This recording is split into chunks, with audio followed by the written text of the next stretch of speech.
의인의 입술. 잠언 10장 31, 32절. 의인의 입은 지혜를 내어도 패역한 혀는 배임을 당할 것이니라. 의인의 입술은 기쁘게 할 것을 알고는 악인의 입은 패역을 말하느니라. 아침에 일어나서 오늘을 어떻게 살아야 할까 생각할 때에 언어에 대해 돌아볼 때가 많습니다.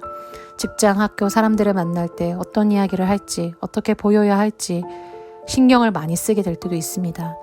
친밀해지기 위해, 계약이 잘 이루어지기 위해 어떠한 목적에 따라 좋은 이미지로 보여주고 싶은 것입니다. 그런데 가족 간의 관계에서는 이런 모습이 조금은 덜한 것 같아요. 오히려 이러한 이미지로 있다가는 더 어색하거나 불편할 수도 있고요. 어떤 사람은 집에서 수다를 많이 하거나 어떤 사람은 집에만 있으면 과묵한 사람도 있고요. 그런데 가족이기 때문에 자기 자신의 민낯이 여실히 드러나기도 합니다. 아주 조그마한 부분에서요. 짜증을 내기도 하고 자신의 뾰족한 부분을 적나라하게 보여주기도 하고요. 다른 사람들에게 그렇지 않지만 가족들에게는 쉽게 불평불만을 하기도 합니다. 왜냐하면 집이라는 공간, 가족이란 관계가 자신과 가까운 거리에 있기 때문입니다.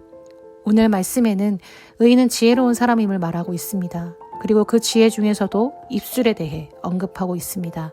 특히 31절에서는 의인의 입술은 기쁘게 할 것을 알고 있다고 합니다. 입술에서 내는 것은 곧 각 사람 안에 있는 생각과 중심이 자신도 모르는 사이에 나타나는 것입니다. 가까운 거리에 있는 관계일수록 뜨거운 온도의 언어로, 즉 상대방과 자신까지 아프게 합니다. 잠언 10장의 첫 절과 끝 절에서는 지혜로운 자는 기쁘게 하는 사람, 누군가의 마음을 공감하고 알아주는 것, 즉 상대방의 존재를 세워주는 것이라고 볼 수 있어요. 어떻게 존재를 세워주는 것일까요? 3절에는 하나님은 의인의 영혼을 줄이지 않게 하신다고 말씀합니다. 즉 여유가 있는 사람, 돈의 여유로도 볼 수 있지만 삶의 안목이 있어서 사람과 상황을 이해하는 깊이와 넓이에 여유가 있는 사람입니다. 이 사람은 잠언 10장에서 계명을 받는 자, 지식을 간직하는 자, 훈계를 지키는 자임을 강조하며 성실한 태도로 살아가는 사람들의 마음이 어떠한지 이야기하고 있습니다. 성실한 사람의 마음은 시간을 관리는 잘하는 사람으로 볼 수 있습니다. 또 다른 면은 바쁘고 힘들 때 악조건 속에서 누구나 감정과 생각이 흔들리기 쉽습니다. 특히 가장 가까운 사람들에게 흔들린 감정과 어려움을 있는 그대로 드러낸 연약함으로 넘어지기도 합니다.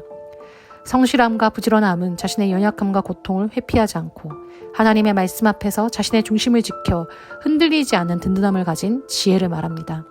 흔들릴 때에도 주님의 시선으로 자신을 겸손히 인정하며 은혜 안에서 중심을 지키며 말씀을 붙들고 오늘을 성실히 살아갈 때 다른 존재에 대해서도 약함을 공감하며 중심을 세워주는 사람으로 살아가게 됩니다.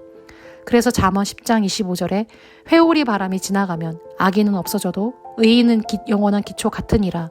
29절 여호와의 도가 정직한 자에게는 산성이라고 말씀합니다.